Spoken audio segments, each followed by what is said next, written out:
আসসালামু আলাইকুম রহমতুল্লাহি ওবারাকাতু। আজকের ভিডিওটিতে একটি অত্যন্ত গুরুত্বপূর্ণ বিষয় নিয়ে আলোচনা করা হবে। কিয়ামতের আগে হযরত জিবরাইল আলাইহিস সালামের শেষ আগমন এবং তার সাথে নিয়ে আসা বিষয়বলী নিয়ে। প্রিয় দর্শক, চলুন শুরু করি মহান আল্লাহ তাআলার নামে। হযরত জিবরাইল আলাইহিস সালাম হলেন ফেরেশতাদের প্রধান। কোরআন, ওহী এবং নবী রাসূলের কাছে বার্তা পৌঁছানোর দায়িত্ব তার। হাদিস এবং বিভিন্ন ইসলামী বর্ণনায় বলা হয়েছে যে কিয়ামতের ঠিক পূর্ব মুহূর্তে হযরত জিবরাইল আলাইহিস সালাম দুনিয়ায় শেষবারের মতো আসবেন। নাম্বার 1, রূহ প্রবেশ বন্ধ করার আদেশ করবেন।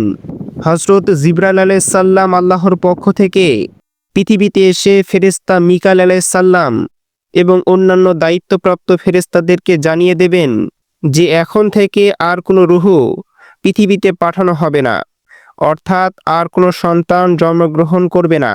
গর্ভবতী নারীরা আর সন্তান জন্ম দিতে পারবে না। এর মাধ্যমে পৃথিবীর বংশবৃদ্ধি প্রক্রিয়া সম্পূর্ণভাবে বন্ধ হয়ে যাবে।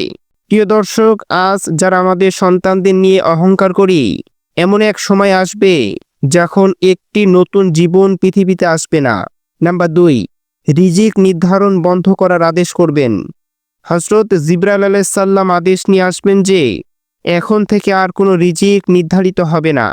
যে যেভাবে আছে সেখানে তার রিজিকের পরিসমাপ্তি ঘটবে, অর্থাৎ জীবনের চাকা থেমে যাবে। চাষাবাদ বন্ধ, বৃষ্টিপাত বন্ধ, খাবার উৎপাদন বন্ধ, জীবিকা বন্ধ। মানুষ তখন বাঁচার জন্য কোনো নতুন সুযোগ পাবে না। রিজিক একমাত্র আল্লাহ তাআলার হাতে, আর কিয়ামতের পূর্বে এই ব্যবস্থা বন্ধ করে দেওয়া হবে। নাম্বার 3, তওবার দরজা বন্ধ করার নির্দেশ করবেন। হযরত জিবরাইল আলাইহিস সালাম পৃথিবীতে এসে জানিয়ে দেবেন যে তওবার দরজা এখন থেকে চিরতরে বন্ধ। এখন থেকে কেউ যদি গুনাহ থেকে ফিরে আসতে চায়, আল্লাহ তাআলা তা কবুল করবেন না।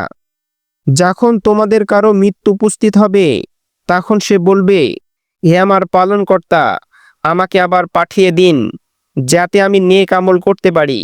কিন্তু তখন আর সুযোগ থাকবে না। নাম্বার 4, ইসরাফিল আলাইহিস সালামকে সিংহায় ফু দেওয়ার জন্য প্রস্তুত করার নির্দেশ করবেন। সর্বশেষ জিবরাইল আলাইহিস সালাম আদেশ দেবেন ইসরাফিল আলাইহিস সালামকে, এখন সিংহায় ফু দিতে প্রস্তুত হও। ইসরাফিল আলাইহিস সালাম একটি সুবিশাল সিংহা সুর হাতে ধরে আছেন, যা একবার ফু দিলে আকাশ ফেটে যাবে, পৃথিবী ধ্বংস হবে, পাহাড় বিক্ষিপ্ত হবে, সব জীব মারা যাবে। এই ফু দেওয়াই হবে কিয়ামতের শুরু।